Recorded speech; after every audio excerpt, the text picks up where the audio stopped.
Hello, happy independence. This is Borno Restoration, where we bring you updates on development across the state. I am Jessie Tafida. Today on the program, we will talk to residents of Maiduguri, the Borno State capital, on what independence really means to them, having suffered over a decade-long insurgency. First things first, let's bring you the latest on Borno today.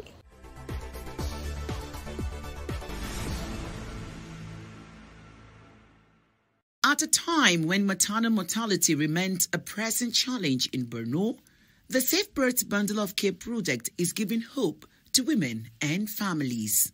During a mid-year review meeting in Maiduguri, health stakeholders revealed that the initiative has already impacted far more women than expected, helping ensure safer childbirth in communities across the state. Borno State is the third highest in terms of maternal and newborn mortality in the entire country.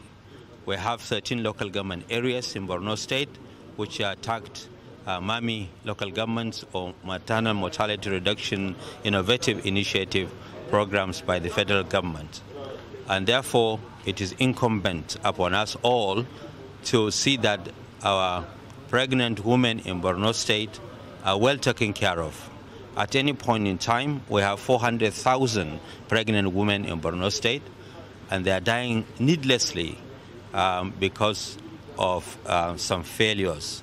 One of which is that they bleed a lot, which is called postpartum hemorrhage, and therefore this training, this new innovative program will address such issues, including sepsis, including eclampsia, will all be addressed. This program has stood the test of time as it has produced 75% reduction in maternal mortality in Tanzania. The Norwegian government, with the aid arm called NORAD, are the ones who are funding this program. And therefore, NCA are the ones implementing it. And therefore, we're extremely grateful to the Norwegian government for finding it worthy in the entire country to bring SBBC or Safer Birth Bundle of Care to Borno State. And we hope that we will escalate the cover to the rest of the 13 or 10 local government areas within the state.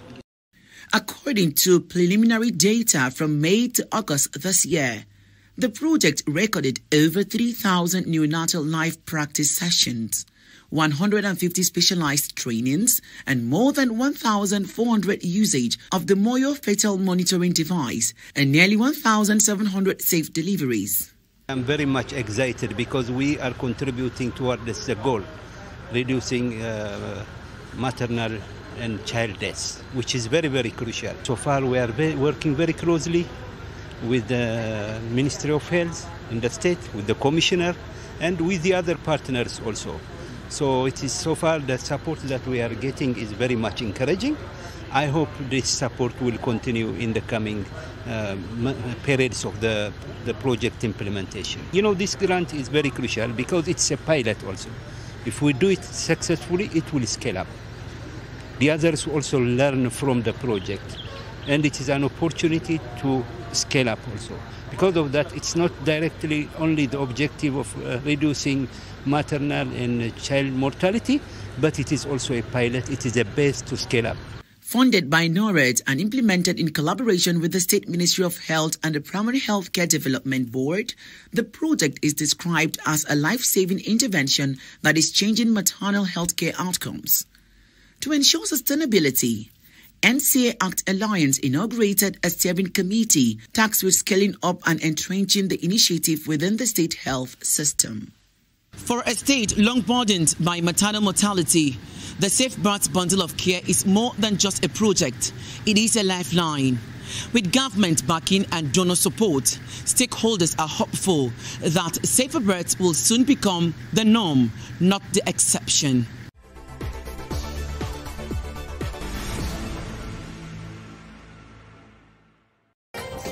For too long, menstrual stigma has kept many young Nigerian girls out of school, often forcing them into silence, shame and missed opportunities. But today, the First Lady says the silence must end. At the launch of the Flow with Confidence program in Maiduguri, Senator Oluremi Tinubu, represented by the wife of the Vice President Nana Shetima, announced that 370,000 girls across 7 states will each receive a 1-year supply of disposable sanitary pads. We choose disposable sanitary pads because it offers a simple, hygienic option that offers better health benefits for a woman's reproductive well-being. For us and the Renewal Initiative, we believe that no girl should ever have to choose between her dignity and her education. The success of the Flow with Confidence program depends on all of us.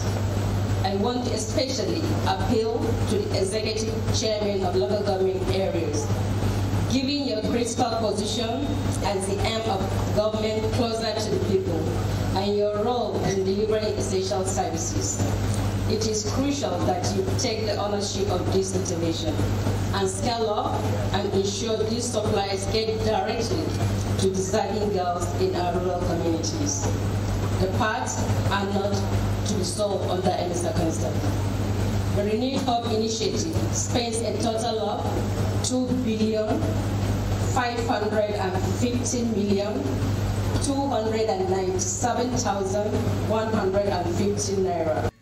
Each of the 7 states of Borno, Ekiti, Enugu, Gombe, Imo, Kebbi, and Lagos will benefit 10,000 schoolgirls with a focus on rural and undeserved communities. The Flow with Confidence program is addressing an often neglected aspect of women's dignity and well-being. This is indeed the true spirit of motherly leadership, practically sensitive and impactful. It is about restoring confidence, protecting health, and ensuring that no girl is denied the opportunity to pursue her education and dreams because of natural biological challenges. The Renewed Hope Initiative, under the compassionate and visionary leadership of Her Excellency Senator Oluremi Tinubu, CON, has become a true symbol of care and inclusiveness in Nigeria. Here in Borno State, we have benefited immensely from countless Renewed Hope Initiative interventions in education, health, empowerment, and social welfare, all of which have touched the lives of our people in profound ways. Elsewhere, the First Lady extended a hand of support to vulnerable families in the state. She handed over assorted food items to the RHI coordinator, Dr. Falmata Babagana Zulum, for onward distribution to vulnerable groups and persons with disabilities.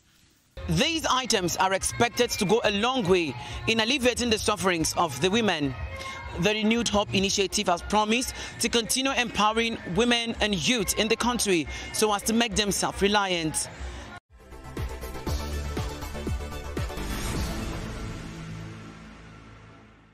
On the 1st of October 1960, Nigeria got her independence from the British colonial administration. 65 years down the memory lane, the country continued to make several struggles and sacrifices to become the best in the continent.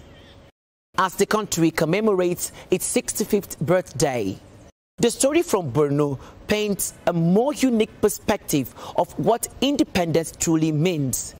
This next report tells us on how Borno residents are redefining independence with resilience.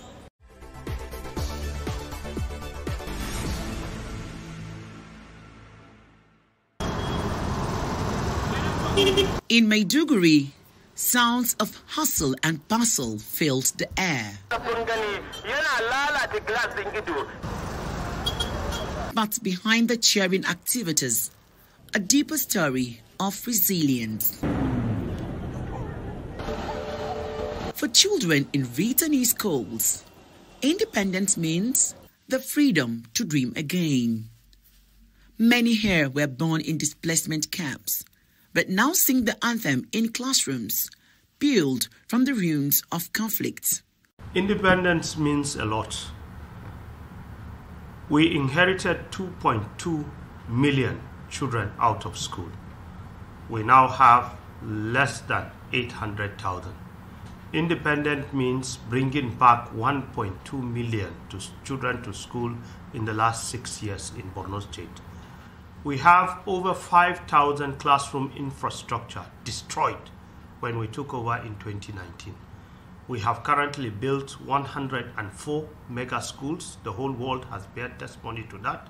We are on the process of building 35 more, and we will soon advertise for additional 20 of such schools. We have rehabilitated over 2,000 classroom infrastructure block, provided over 300,000 furniture, and millions of school materials. So we are celebrating independence with returning back 1.2 million children to school and keeping them in school. If you look at our teacher training, we inherited quite a number of low-paid, untrained teachers. So we had to embark on an aggressive program to weed out the bad from the good teachers and retrain over 7,000 teachers and employ 4,000 teachers and give them the basic minimum wage. So we now have a good number of qualified teachers that are well motivated and are working in every part of the state. In 2019, when we took over, majority of the schools are only in Maiduguri. As I'm speaking to you, schooling has returned back to 26 out of our 27 local government. Only Guzamala local government has no functional schools, but all the rest have functional primary, secondary schools. In the past, all our students come into Maiduguri to write external examinations, but today, to God be the glory, all children write their examinations at home. His Excellency has also inaugurated the Sangaya Board, which is an agency responsible in mainstreaming the Sangaya learners with formal education so that they update themselves to the requirement of the modern world. You could see that he has delivered so many higher Islamic colleges, and he's delivering higher Islamic colleges to mainstream Sangaya learners so that they cope into the modern world. Our scholarship program has also been very, very aggressive. We have just spent close to 3 billion keeping our 285 students undergoing STEM, both in post and undergraduate studies in China, Malaysia, and India. And we are currently sponsoring quite a number of students at home. So we intend to unlock human potentials with education in Borno State. So far, the journey has been so good. You see, the problem with an insurgency is that when you rebuild back your life, you start with nothing. Most of these parents had a life and livelihood before they fled. Coming back from a camp, they will come back with nothing. If we don't support school retention and encourage the parents, learning cannot take place. Borno State government gives free books, free uniforms, free reading and writing materials, free meals in many of our schools, sustain the school feeding program, give them dignity kits, sanitary materials, all in order to promote school retention. And in some far-flung communities where the school is far away, we give them bicycles. Now incentives are being paid to some of the parents so that they could engage in mini businesses that will allow these children come to school. The common sight in an IDP community is that you see the children being taken to farms and other manual jobs so that they also contribute to the feeding of the family. But when that kind of incentives is being given, it will now help. And then you are sure that the children will always come back to school. You see, the whole insurgency and the whole insecurity bedeviling this country is a resultant effect of poor education. For market women and artisans, independence means being able to open their shops without fear, reviving small businesses that fuel family survival. In must-returned communities, farmers are back on their fields, planting and harvesting, determined to feed their communities.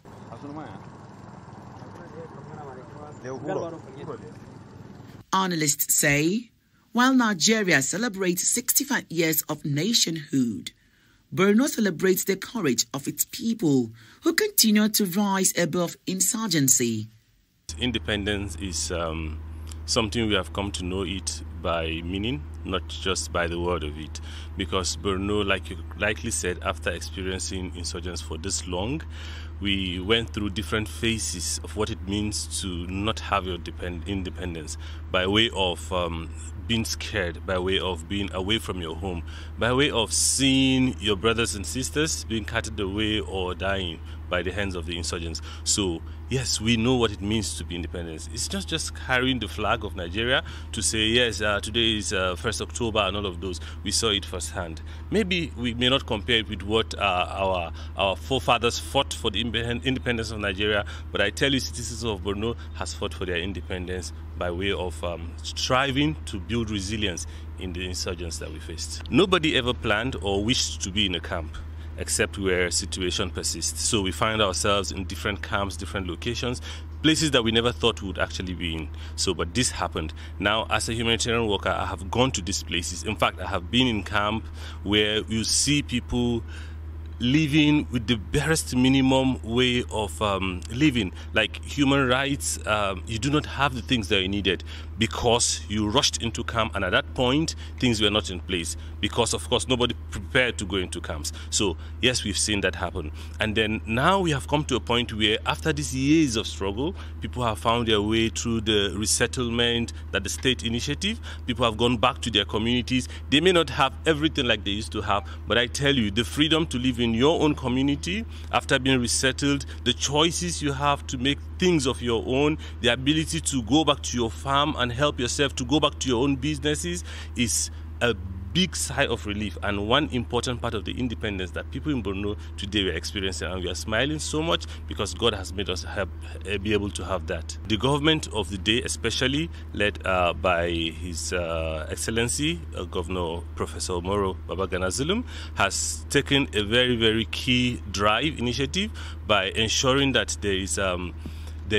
that people are in the camps, are moved back to their communities, and that has really helped. So we find out that the government has done a lot to see that people are back to their homes, and then by way of ensuring that when they go back to their communities, their resettled communities, they have the infrastructure, the amenities that they require in their communities. Then we have the humanitarian workers who have come to support the government by ensuring that, yes, in areas that the government see there's a gap, the humanitarian partners come in. So both the humanitarian and the development partner have been working through the humanitarian development nexus. Now that we are able to sync it to see that we are not just responding to humanitarian crises, we are also doing development through sustainable activities. We have organizations that have done a lot of building, social and government infrastructure, make sure they are in place such that the people of Borno are able to regain their lives back, and that is the independence that we are celebrating. I really hope that as we continue in our journey, 65 years is a long time, but we see a lot of years ahead of us. We still believe that Nigeria can be greater. So for my people of Borno, which I am an indigenous of, I will tell us that we continue to fight. We started from somewhere. There's still a hell lot of journey ahead, but I remember the days we started with, what was that word? Kato de Gora, where we'll come out to self-defend our community to a point that today we have those same CJTF with arms and they're able to protect us. We have the presence of the military. We have the government giving us so much attention, ensuring that people are resettled back to their communities. So I tell us, hold on to faith, believe in what we are doing, stand strong. The government is with us and will continue to ensure that our lives are reclaimed. That is the independence that we're celebrating today. So thank you, and I wish us happy independence to my people of Borno and the entire country. I would like to say that today is a very special day to Nigeria at large because we are celebrating our triumphs, we are celebrating our challenges, and we are celebrating everything Nigeria has become in the past 65 years.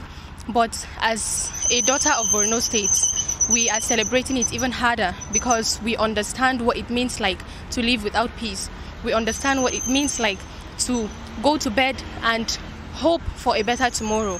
So this day means more than just independence today because we are celebrating our resilience, we are celebrating our struggles, and we are reminding ourselves that we rebuilt from crumbs, we are rebuilding our lives from ashes. And thanks to our governor, Professor Babagana Umar Zulum, he is a candle of support for us, and we celebrate Borno State, we celebrate Nigeria, we celebrate every part of this country today. I would like to remind us of how Borno State was 15 years ago. We would go to school and then not knowing how we would come back home. Sometimes we would be stopped on the way, we would come down from our cars, raising up our hands to go to our homes and everything. But for the past 6 years or 7 years now, Alhamdulillah, a lot of things have been put in place. We go to our workplaces safely, we go to our school safely. Our minds are at rest knowing that our children are in school in a safe place and they will come back safely, inshallah. So the government has done a lot of things for us and we cannot appreciate him enough, despite whatever it is that people are saying. Professor Babagana Umar Zulum is trying, and this is just a fact. You can't deny what is already visible. Because I was opportune to be part of some of the journalists that interviewed a lot of people in different camps, and I have seen what it's like to live in a camp with no freedom and no dignity, sitting and expecting handouts from someone before you feed yourself, you feed your family, and you feed your children. But today, people are going back to their towns, people are going back to their farmlands. People can provide for themselves, people can sustain their lives without the help of anybody. So it's a freedom that only a citizen of Borno State can express and can celebrate. One thing that I always say is that instead of criticizing negatively our leaders, I think we should pray for them, because their downfall means our downfall and the downfall of Nigeria. So instead of sitting in a corner and raining abuses on our leaders, the best thing you can do is to pray for them, hope for them, and support them in every good thing that they bring, so that we benefit as well. Particularly, I think for someone who has lived in Borno and Maiduguri to be precise for over 2 decades now, independence goes beyond just the anthem and the flag of Nigeria to me. It's something that has a deep and a personal meaning. When you talk about freedom, when we relate it to independence, we're talking about something that is actually far, far deep than just the thought of it. In Maiduguri, we've had days and moments where people don't get the freedom to actually even move around as they wish to. Particularly when you talk about freedom, people can't go to the markets. People are always scared to even step out of their homes. I also want to relate the fact that if you talk about a situation like when we have our kids in the IDP camps who cannot actually freely think of going to schools or be in classes, that's actually something that is terrifying, disheartening. But today we thank God for the revived and the resilience that we've all shown over the years, that things have changed. Now we are freely moving around. As you can see, everyone is just moving about their daily activities, and independence is now taking a different shape and a meaning, which is actually serving the purpose it used to serve before. It's something that goes beyond just one person's work. And starting from the previous administrations, and now we have to commend the present governor, Professor Babagana Umar Zulum, who has always taken the issue of security with utmost priority and make it his #1 duty. He always ensures that security is first, and we thank him for that. Seriously, without his support and massive enjoyment with the security agencies and all in Borno, we wouldn't have the peace we're enjoying. I pray that we keep having good leaders, particularly in Borno, like the Professor Babagana Umar Zulum, to continue the good work from where he is going to stop, to continue and take the baton of leadership to another level and stage for Borno to be great again. And in Nigeria, we pray that the leadership continues and keep waxing and waxing stronger and hotter. Although security concerns persist in hard-to-reach areas and rebuilding trust takes time, but for many here, independence is not just a national memory. It is a daily struggle for dignity and survival. Women and youth too are redefining their place, some turning to innovation, skills training and cultural revival to restore confidence in the future. 65 years after independence, the people of Borno remind us that freedom is not only about the past, it is about resilience, rebuilding, and reclaiming hope every single day.